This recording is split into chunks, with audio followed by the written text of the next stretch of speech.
अगर मैं आपसे पूछूं कि 125 सीसी स्कूटर में हमें होंडा की एक्टिवा 125 लेनी चाहिए या फिर हमें टीवीएस की जुपिटर 125 लेनी चाहिए, तो आपका जवाब क्या होगा?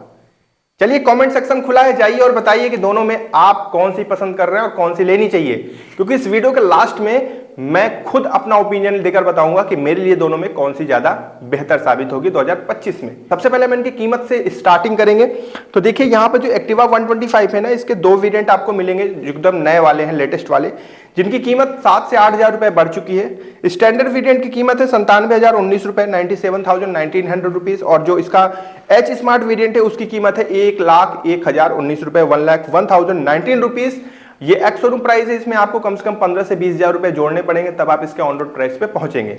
वहीं पे हम जुपिटर 125 में आते हैं तो इसके आपके 3 वेरिएंट मिलते हैं, जिसमें ड्रम एलॉय वेरिएंट यानी कि बेस मॉडल 87,405 रुपए, 87,405 रुपीज।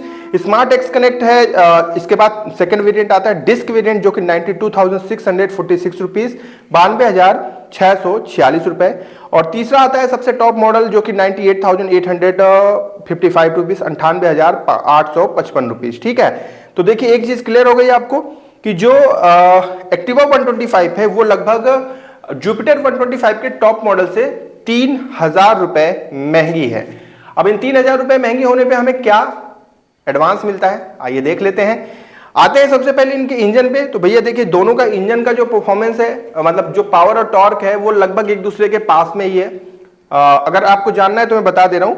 एक्टिवा 125 में 8.97 पीएस की पावर मिलेगी और 10.4 न्यूटन मीटर का टॉर्क मिलेगा। वहीं पे जुपिटर 125 में 8.15 पीएस की पावर मिलेगी और 10.5 न्यूटन मीटर का टॉर्क मिलेगा। तो किसी में पावर थोड़ा सा ज्यादा है तो किसी में टॉर्क थोड़ा सा ज्यादा है। तो जब आप दोनों को चलाएंगे ना तो ये चीज क्लियर हो जाएगी। पहाड़ों पे दो लोगों के साथ भी चढ़ेंगे तो दोनों स्कूटर आपको मुकाम तक पहुंचा देंगी। कहीं पे पावर को लेकर बहुत ज्यादा फर्क दोनों स्कूटर्स में नहीं है। इसके बाद आते हैं भैया इनके ब्रेक्स पे। तो भैया ब्रेक में दोनों में ही आपको डिस्क का विकल्प मिल जाता है और ड्रम का विकल्प भी मिलता है, लेकिन किसी एक को अगर विनर बनाना है तो यहाँ पे जुपिटर का जो ब्रेकिंग क्वालिटी है वो थोड़ी सी बेहतर है एक्टिवा 125 से। क्यों? क्योंकि इसमें आपको 220 प्लस का आपको डिस्क मिल जाता है। ठीक है, ब्रेकिंग अच्छी है, दोनों में सीबीएस मिलता है। कॉम्बो ब्रेक लगाएंगे तो अगला ब्रेक साथ में काम करेगा। आते हैं जब इनके टायर्स पे, तो भैया टायर प्रोफाइल तो दोनों की लगभग सेम ही है, लेकिन एक्टिवा की पीछे वाला टायर 90/100 का है, वहीं जुपिटर 125 का पीछे वाला टायर 90/90 का है। जुपिटर के दोनों ही टायर 12 इंच के हैं, लेकिन एक्टिवा के आगे वाला टायर 12 इंच का है और पीछे वाला 10 इंच का है। अब बात यह आती है टायर क्वालिटी। तो भैया देखिए ये कंपैरिजन का कोई सीन होता नहीं है, दोनों में लगभग सेम टायर्स हैं, तो इसको मैं किसी को विनर नहीं साबित करूंगा। आते हैं इनके सस्पेंशन सेटअप पे। तो भैया जो जुपिटर 125 है ना, इसमें आपको टेलीस्कोपिक और पीछे एडजस्टेबल रियर शॉक सस्पेंशन, वहीं पे एक्टिवा 125 में पीछे टेलीस्कोपिक और आगे टेलीस्कोपिक और पीछे 3 step adjustable spring loaded hydraulic suspension मिलता है। अब इसके बाद आ जाते हैं भैया इनके डायमेंशन पे। तो दोनों में फ्यूल टैंक कैपेसिटी आप 200 ml पेट्रोल ज्यादा डलवा सकते हैं एक्टिवा 125 में।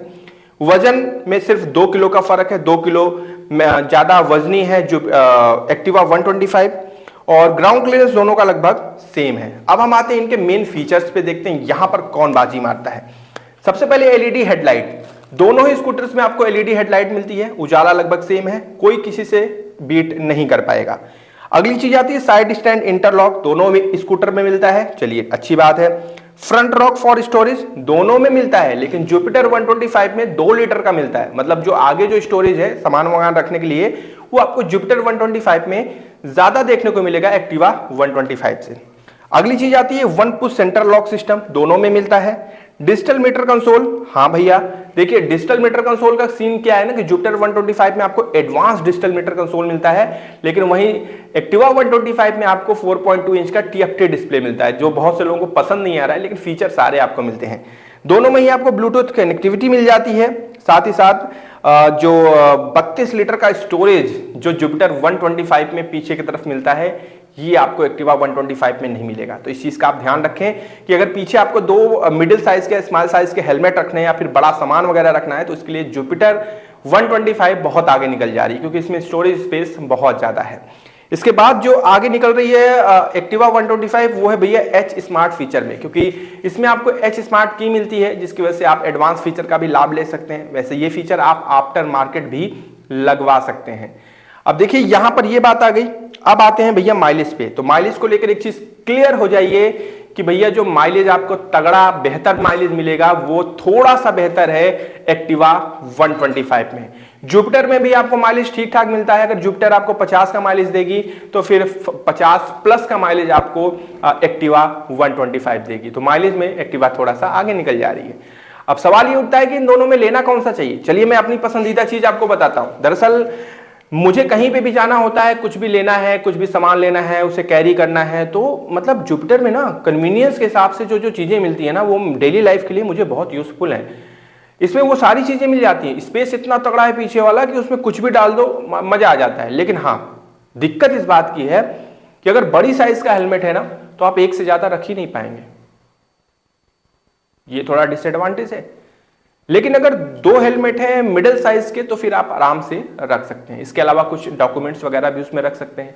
आगे स्टोरेज इतना तगड़ा है 2 लीटर का कि उसमें आप एक बॉटल तक कैरी कर सकते हैं। तो देखिए कन्वीनियंस के हिसाब से, परफॉर्मेंस के हिसाब से, इन सारी की चीजों के हिसाब से तो मैं तो जुपिटर 125 की तरफ जाऊंगा। लेकिन अगर आपको डेली लाइफ के लिए एक ऐसी स्कूटर चाहिए ना जिसपे आप आंख बंद करके भरोसा कर सकें तो फिर आप एक्टिवा 125 ले लीजिए, मेरी मानिए तो। ठीक है, अब आपकी बारी है कि कमेंट में बताइए आप कौन सी लेने जा रहे हैं। अब मैं आपको लास्ट में एक चीज इंपॉर्टेंटली बता रहा हूं। अगर आप इन दोनों में कंफ्यूज है ना, शोरूम पे जाइए और दोनों का टेस्ट राइड लीजिए। 1 भी रुपए आपको नहीं देना होगा इसमें।